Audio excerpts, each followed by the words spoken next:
Trump lays out new Iran strategy Friday, complicating European ties. In Washington, Reuters, President Donald Trump will lay out a more confrontational strategy toward Iran by the United States on Friday in a speech in which he is likely to strike a blow at an international Iran nuclear deal, complicating U.S. relations with European allies.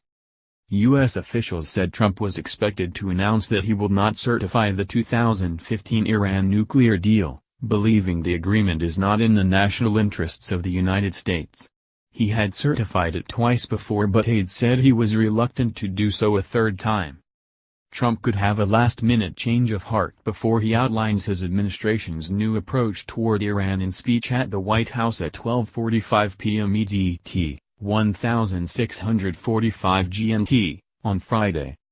The step would not withdraw the United States from the deal but would give the U.S. Congress 60 days to decide whether to reimpose the sanctions on Tehran that were suspended under an agreement that was negotiated by the United States and other world powers during the administration of former President Barack Obama. International inspectors say Iran is in technical compliance with the accord, but Trump says Tehran is in violation of the spirit of the agreement and has done nothing to rein in its ballistic missile program or its financial and military support for Hezbollah and other extremist groups. White House Chief of Staff John Kelly said the U.S. approach toward Iran is to work with allies in the Middle East to contain Tehran's activities. We have footprints on the ground, naval and air forces there to just demonstrate our resolve, our friendship, and try to deter anything that any country out there may do, Kelly said. European allies are warning of a split with the United States on the issue. This week, Trump has heard appeals from British Prime Minister Theresa May and French President Emmanuel Macron for the United States to certify the deal for the sake of Allied unity. It's imperative that Europe sticks together on this issue, German Foreign Minister Sigmar Gabriel told the R&D German newspaper group. We also have to tell the Americans that their behavior on the Iran issue will drive us Europeans into a common position with Russia and China against the USA. Signed by the United States, Britain, France, Germany, Russia, China, the European Union and Iran, the deal lifted sanctions on Tehran in exchange for curbs on its nuclear program.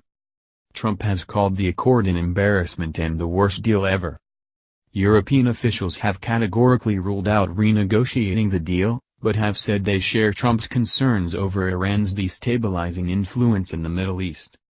The threat of new action from Washington has prompted a public display of unity from the rival factions among Iran's rulers. CIA Director Mike Pompeo on Thursday kept up a steady drumbeat of Trump administration criticism of Iran, saying Tehran is mounting a ruthless drive to be the hegemonic power in the region. Iran's intelligence service and the Islamic Revolutionary Guard Corps are the cudgels of a despotic theocracy, with the IRGC accountable only to a supreme leader. They're the vanguard of a pernicious empire that is expanding its power and influence across the Middle East, Pompeo said in remarks at the University of Texas in Austin. In Tampa, Florida, the head of U.S. Central Command said he was concerned about Iran's long-term activities in the region and he would continue to focus on protecting U.S. troops, even as Iran has said U.S. regional military bases would be at risk if further sanctions were passed. Iran is kind of a long-term destabilizing actor in the region and so we remain concerned about their activities as well, U.S. General Joseph Votel told reporters. Reporting by Steve Holland, additional reporting by Jeff Mason and Warren Strobel in Washington and Idris Ali in Florida, editing by Yara Bayoumi and Grant McCool.